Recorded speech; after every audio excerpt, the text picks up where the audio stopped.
दीपिका वर्मा जी पटियाला से। राधे राधे महाराज जी। राधे राधे महाराज जी, आपके चरणों में कोटि कोटि नमन। महाराज जी, आपका बहुत बहुत धन्यवाद, आपके सत्संग ने मेरी जिंदगी बदल दी। महाराज जी, मेरा एक प्रश्न है, क्या हमारी वेशभूषा जैसे कपड़े और मेकअप आदि का हमारे भजन या आध्यात्मिक सफर पर कुछ प्रभाव पड़ता है? ज्यादा बनावटीपन करने से शरीर में आसक्ति बढ़ती है। शरीर आसक्ति फिर कामनाओं को बढ़ने के बहुत चांस देते हैं। दूसरे भी देखकर कामना करते हैं और हमारे अंदर भी कामना आती है। उचित श्रृंगार, जैसे आप गृहस्थ में हैं तो उचित पहनावा पहनिए, उचित श्रृंगार कीजिए, क्योंकि आप गृहस्थ में हैं। अब उसमें थोड़ी कि हमारी तरह आप रज लपेट करके ऐसे नहीं, आप उचित श्रृंगार, पर इतना बनावटीपन ना आ जाए कि जिससे दूसरे का मन आकर्षित हो और हमारा मन भी कामनाओं में फंसने लगे। देखो, देह तो हम है नहीं, न तुम स्त्री हो न पुरुष हो। अपने कर्तव्य पालन के लिए स्वांग मिला है। अब जैसा आपका रूप है, आप शीशा से में जैसे देखते हैं ना, अब ज्यादा उसमें बनावटीपन करेंगे तो बार बार देखोगे, वो आसक्ति इसी में बढ़ेगी। और हमारा मानव देह मिला है इससे आसक्ति हटाने के लिए।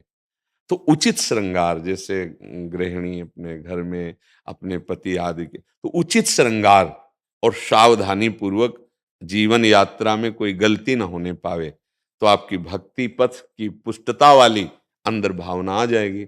अच्छा, जैसे बहुत है बाहरी श्रृंगार, तो उसमें कहीं ना कहीं हमारी कामना होती है कि हमारा शरीर सुंदर दिखे, और उस कामना के अंदर फिर कोई न कोई वासना, तृष्णा, स्पृहा, इच्छाएं ये राज्य करती है। फिर हमारा जो मार्ग भक्ति का है वो ढक जाता है। हमारा सात्विक जैसा और हम आपको सच्ची कहते हैं, सुंदरता तो सत्यता में चलने पर मिलती है। आप भजन करो और थोड़ा संयम से रहो, उचित, तो आपके चेहरे पे एक लावण्य आ जाएगा। मुख प्रसन्न तन तेज विराजा, कीनस रामचंद्र कर काजा।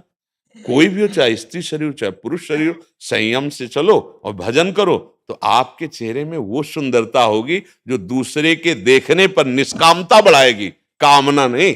देखो ना, संत महात्मा जन जो भगवान में चित्त जोड़े हैं, कौन सा भैया श्रृंगार बाहरी होता है, पर एक दर्शन करने के लिए जाते हैं ना लोग, वयोवृद्ध हैं, कोई बाहरी रूप की बनावट नहीं, पर एक अलौकिक सुख मिलता है। उनके देखने से ऐसा लगता है मैं देखता ही रहूं, उनको देखने से ऐसा लगता है ये अपने हैं, उनके देखने से एक अजीब आह्लाद होता है, आनंद होता है। क्यों?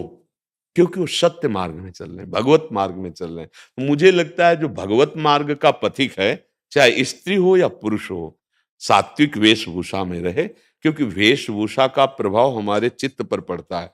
हम जैसे वेशभूषा धारण करेंगे वैसे ही हमारा अहम हो जाता है।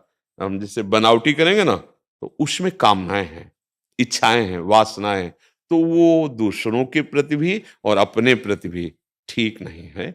सात्विक वेशभूषा, सात्विक श्रृंगार, आप देखो आपका जैसा स्वभाव है, जैसा स्वरूप है, वैसे बर्ताव करो। भगवान ने तो विधान बना ही दिया है आपके सुख के लिए। अब अगर बाहरी हम कुछ ज्यादा करते हैं तो उसमें हमें फिसलने का डर है, और उसमें कामना बढ़ाने का सामने से भी डर है। तो हमें संसार तो इसी में विचरण करता है। लेकिन आप भक्ति मार्ग में अध्यात्म से पूछ रहे हैं, तो आपने भगवान को जो रूप पसंद आया वो दे दिया आपके कर्म के। अब उसी से हमारा ये स्वरूप थोड़ी है, इसका तो छोड़ना ही है, आज नहीं तो कल छूटेगा। और इसकी गति भी आप लोग जानते क्या होगी। नहीं, आप इसको बनावटी क्या ज्यादा करें। बढ़िया सुंदरता लगेगी जब देखो माई सुंदरता की सीमा, राधा राधा राधा रटोगे तो आपके नेत्र सुंदर हो जाएंगे, आपकी वाणी सुंदर हो, आपके विचार सुंदर हो जाएंगे, आपको देखने में अच्छा लगेगा। और वो अच्छा लगना निष्काम होगा, वो गंदी गंदी वृत्ति नहीं पैदा करेगा। अच्छा, बनावट जैसे बाहर की जाती है, तो बाहर की बनावट में अपने अंदर भी अहमता पुष्ट होती है, और वो दूसरे के अंदर भी कामना प्रकट करने वाला बनता है। तो जहां पूछा है, ये अध्यात्म मार्ग का यह मंच है, इसलिए हमें लगता है उचित श्रृंगार, जैसे माताओं बहनों के लिए है, तो उचित श्रृंगार अपने धर्म की सीमा के अंतर्गत, फिर मंगल में कोई परेशानी नहीं। हमें दूसरे के दिखाने की भावना नहीं होनी चाहिए। हाँ, उत्तम के बस असमन माही, सपने हुआन पुरुष जग नाही। एक पाणी ग्रहण संस्कार किया और उसी में धर्म पूर्वक चले, और दोनों मिलकर धर्म का आचरण किया, भजन किया, दोनों भगवान को प्राप्त हो गए। ऐसे गृहस्थी में चला जाता है। नाथ सकल संपदा तुम्हारी, मैं सेवक समेत सुत नारी। और विरक्त तो संपूर्ण विषयों पर विजय प्राप्त करके भगवान को प्राप्त कर ले। दोनों के लिए भगवत मार्ग है। जी।